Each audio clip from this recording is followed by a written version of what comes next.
Ta parole est une lampe à mes pieds, une lumière sur mon sentier. Psaume 119, verset 105.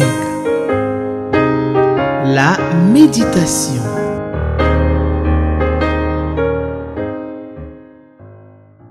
Chers téléspectateurs d'Espérance TV, bonjour, shalom. Que la paix de notre Dieu qui surpasse toute intelligence soit avec chacun de vous. Je suis dans la joie quand on me dit « Allons à la maison de l'Éternel ». Je suis dans la joie quand le moment arrive de méditer la parole de Dieu. Nous allons prier avant de commencer notre méditation. Père, nous te rendons grâce. Nous te disons merci, Seigneur, pour ce moment que tu nous donnes. Moment de méditation de la parole de Dieu avec tous les spectateurs qui nous suivent sur Espérance TV. Nous te disons merci, Seigneur, pour cette parole qui nous fait du bien, qui nous instruit, qui nous parle, qui nous permet de mieux te connaître afin de mieux te servir. Bénis ce moment, Seigneur, dispose nos cœurs et parle-nous, Seigneur, par cette parole au nom de Jésus. Amen.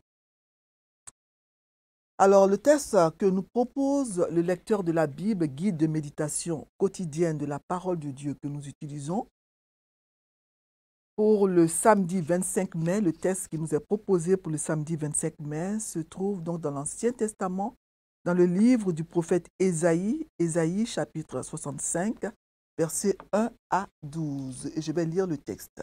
Ésaïe 65, versets 1 à 12. J'ai exaucé ceux qui ne me demandaient rien. Je me suis laissé trouver par ceux qui ne me cherchaient pas. J'ai dit, me voici, à une nation qui ne s'appelait pas de mon nom. J'ai tendu mes mains tous les jours vers un peuple rebelle qui marche dans une voie mauvaise au gré de ses pensées. Verset 3. Vers un peuple qui ne cesse de m'irriter en face, sacrifiant dans les jardins et brûlant de l'encens sur les briques, qui fait des sépulcres sa demeure et passe la nuit dans les cavernes, mangeant de la chair de porc et ayant dans ses vases des mets impurs. Verset 5, qui dit « Retire-toi, ne m'approche pas, car je suis saint. De pareilles choses, c'est une fumée dans mes narines, c'est un feu qui brûle toujours. » Voici ce que j'ai résolu par devers moi. Loin de me taire, je leur ferai porter la peine. Oui, je leur ferai porter la peine. Verset 7. De vos crimes, dit l'Éternel, et des crimes de vos pères qui ont brûlé de l'encens sur les montagnes et qui m'ont outragé sur les collines. Je leur mesurerai le salaire de leurs actions passées. Ainsi parle l'Éternel. Quand il se trouve du jus dans une grappe, on dit, ne la détruis pas, car il y a là une bénédiction. J'agirai de même pour l'amour de mes serviteurs, afin de ne pas tout détruire. Je ferai sortir de Jacob une postérité et de Juda un héritier de mes montagnes. Mes élus posséderont le pays et mes serviteurs y habiteront. Le Saron servira de pâturage au menu bétail et la vallée d'Accord servira de gîte au gros bétail pour mon peuple qui m'aura cherché. Mais vous qui abandonnez l'Éternel, qui oubliez ma montagne sainte, qui dressez une table pour Gad et remplissez une coupe pour Méni. Verset 12. Je vous destine au glaive et vous fléchirez tous le genou pour être égorgés. Car j'ai appelé, vous n'avez point répondu. J'ai parlé et vous n'avez point écouté. Mais vous avez fait ce qui est mal à tes yeux et vous avez choisi ce qui me déplaît. Amen. Ésaïe 65, versets 1 à 12. Donc, ce passage, en fait, est la réponse de Dieu, tout le chapitre 65 d'ailleurs, est la réponse de Dieu au prophète Ésaïe, qui se lamente et qui confesse les péchés de son peuple.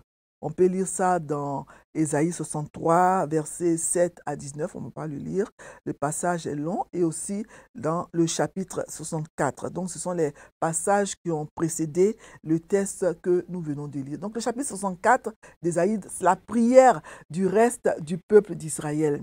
ce peuple, ce reste qui est resté donc fidèle à Dieu et qui demande sa délivrance. La partie du peuple qui était restée fidèle à Dieu et qui demande donc sa délivrance.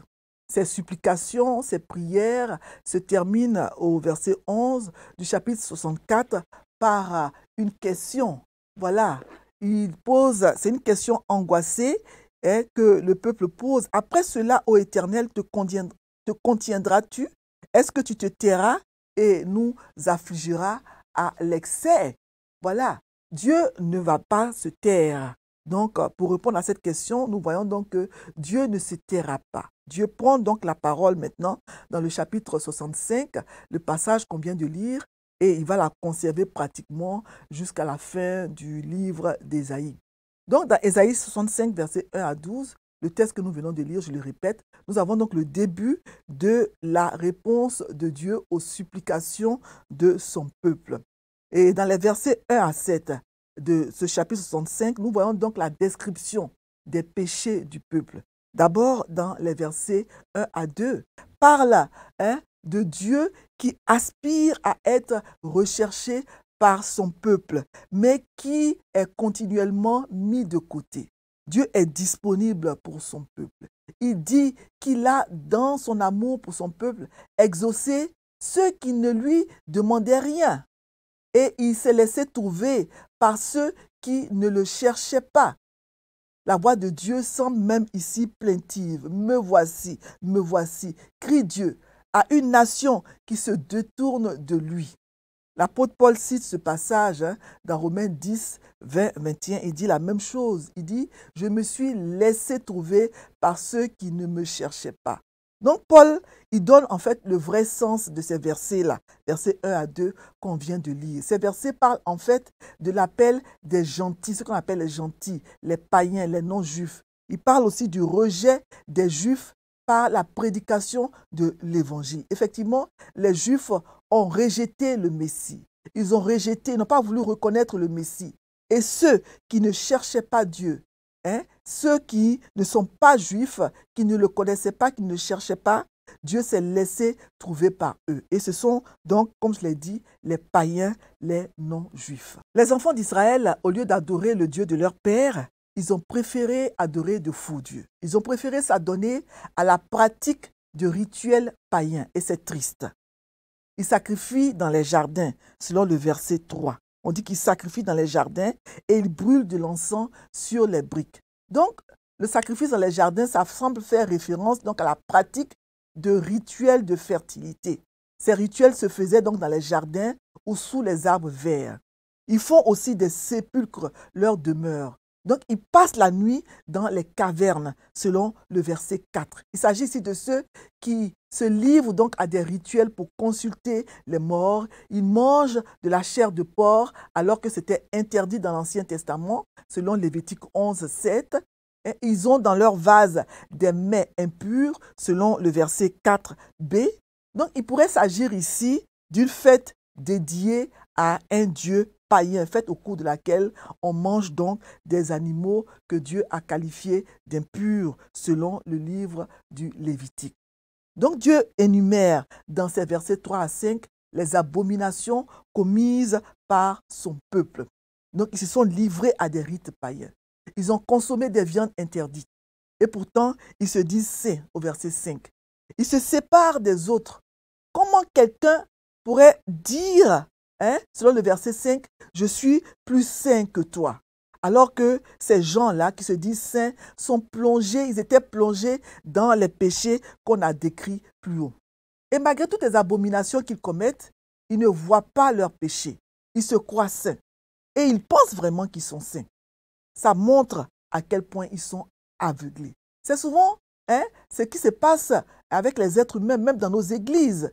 Ils ne voient pas la poutre qui est dans leur propre œil, mais ils voient la paille dans l'œil de leur prochain.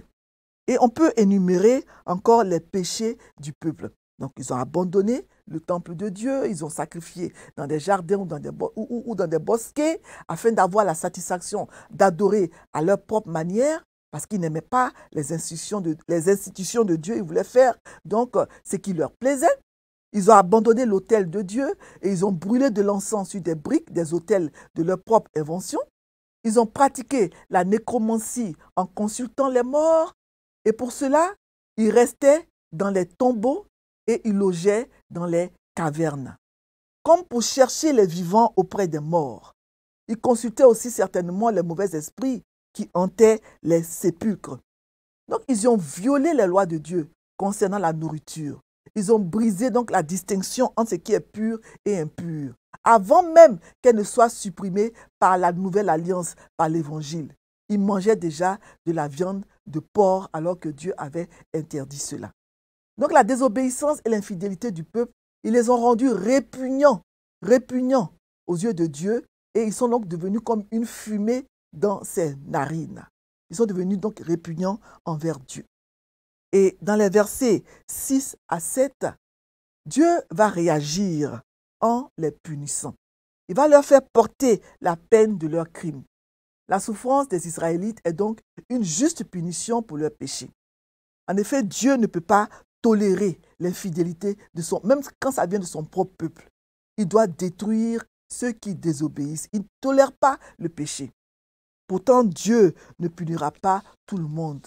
Elle reste. Quelques élus seront rachetés et ils recevront donc tout ce qui avait été promis à Israël. Alors, de même que le vigneron ne détruit pas une grappe entière à cause d'un seul raisin pourri ou bien qui est aigre, ainsi Dieu ne va pas détruire tout Israël. Parce qu'il y a là une bénédiction. Il y a la bénédiction qui est là. Voilà. Il y a une bénédiction en Israël, selon le verset 8. Dieu, dans son amour, ne détruit pas tout le peuple. Les descendants du royaume du nord, de Jacob, Israël, et du sud, royaume de Juda, ils hériteront de la montagne sainte de Dieu et ils s'y installeront, selon le verset 9. Même parmi ceux qui tournent le dos à Dieu, Dieu, dans sa miséricorde, va choisir un reste en qui les promesses faites à Israël vont s'accomplir. On parle au verset 10 du saron qui va servir de pâturage au menu bétail. Le saron, donc, c'est cette grande plaine ondulée qui s'étend le long de la mer Méditerranée, de Jaffa jusqu'au mont Carmel.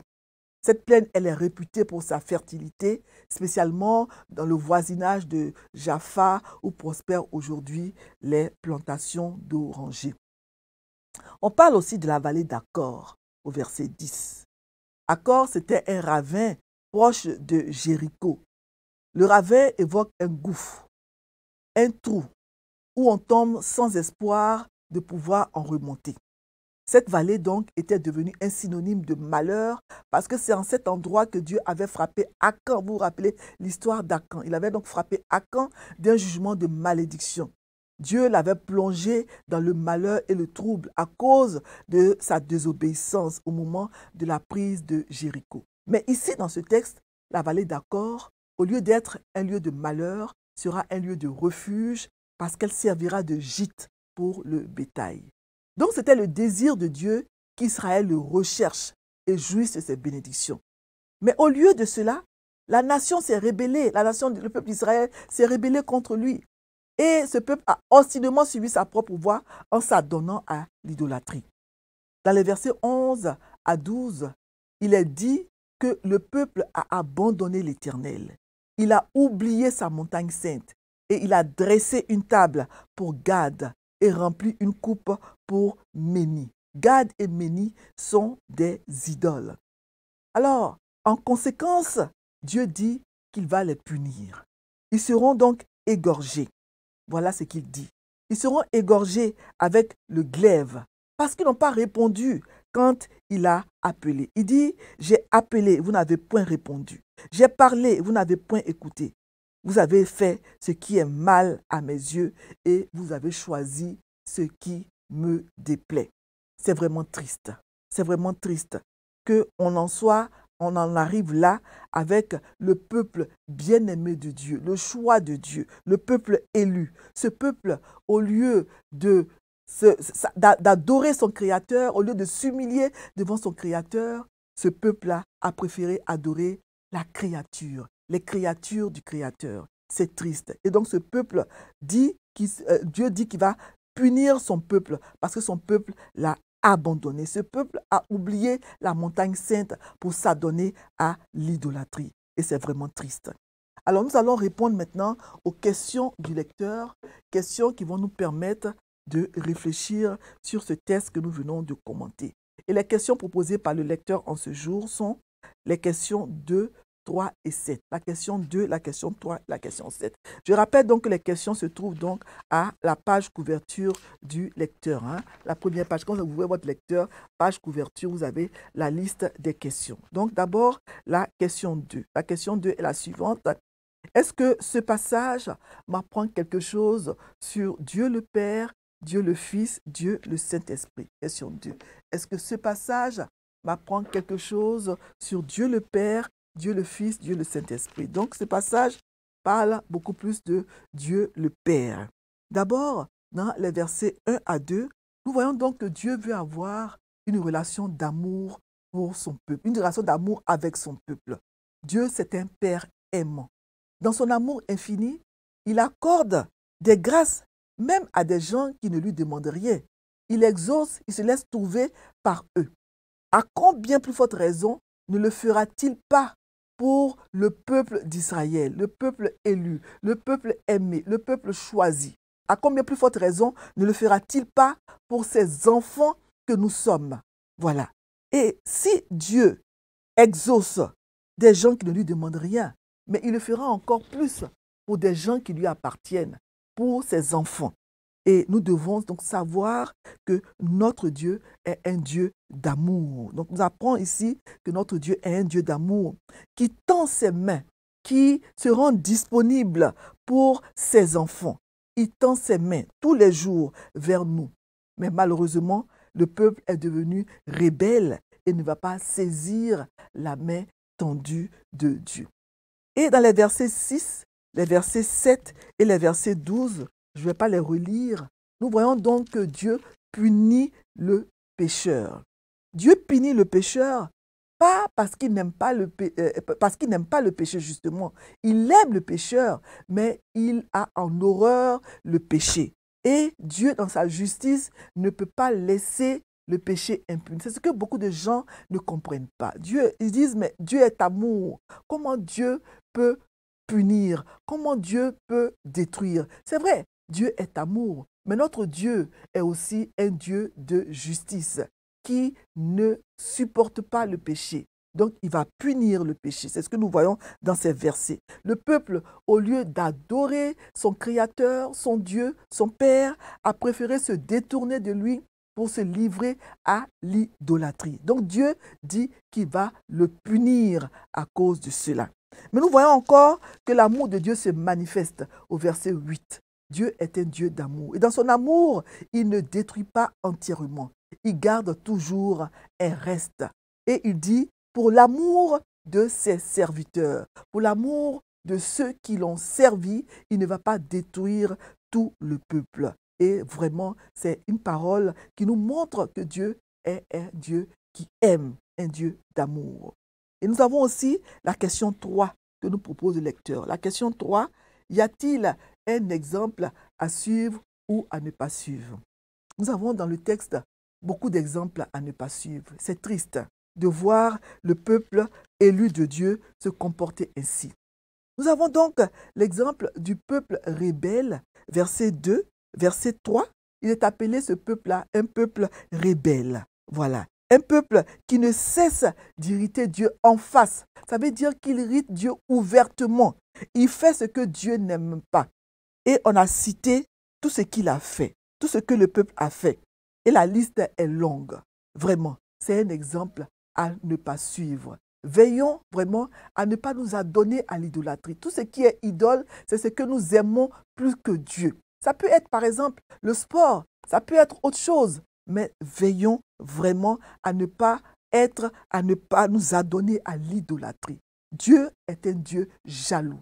Il veut qu'on l'adore, lui et lui seul. Toutes ces pratiques-là, la nécromancie, toutes ces choses vraiment que les gens font, toutes ces choses auxquelles ils s'adonnent sont en horreur à l'Éternel.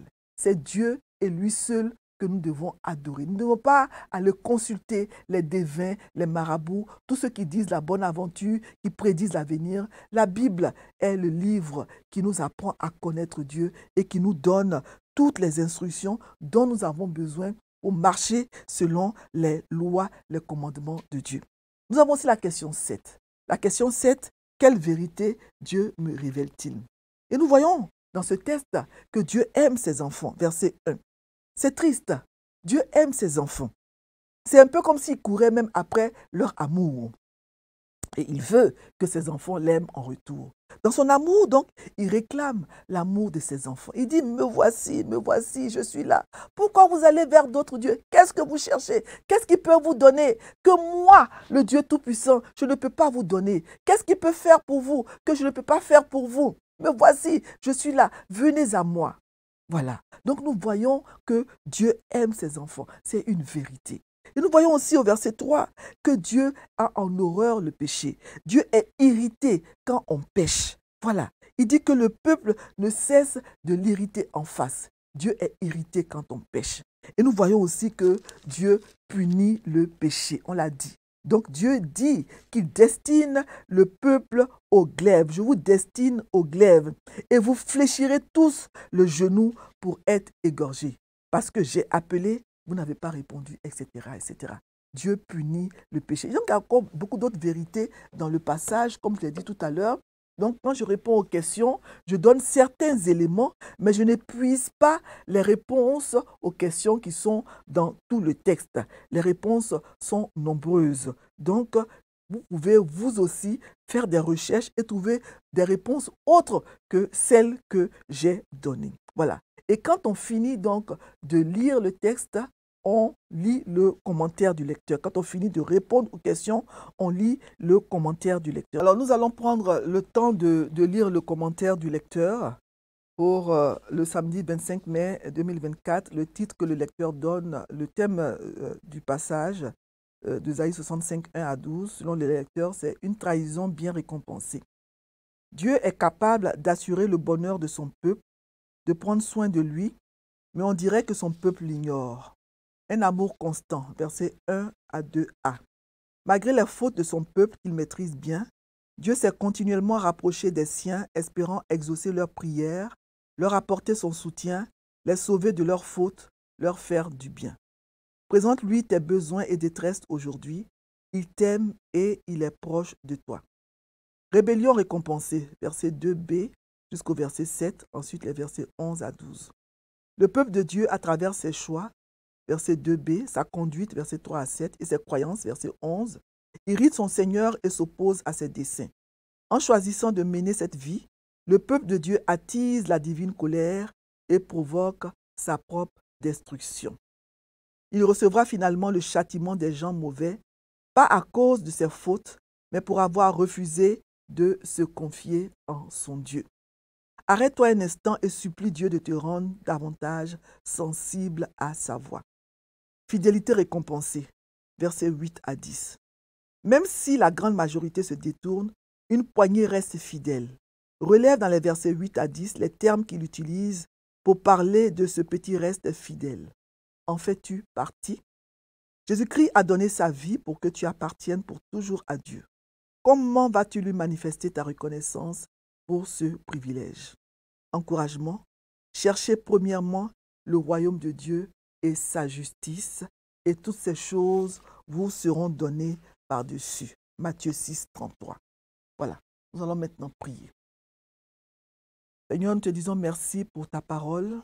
Le texte d'Ésaïe 65, versets 1 à 12. C'est vraiment un texte triste quand nous voyons tout ce que le peuple fait. Le peuple que tu as aimé, que tu as choisi, que tu as élu. Ce peuple se détourne de toi. Au lieu de se tourner vers toi, le Dieu créateur, le peuple préfère se tourner vers les créatures et les adorer. Adorer des idoles. Seigneur, garde-nous de cela.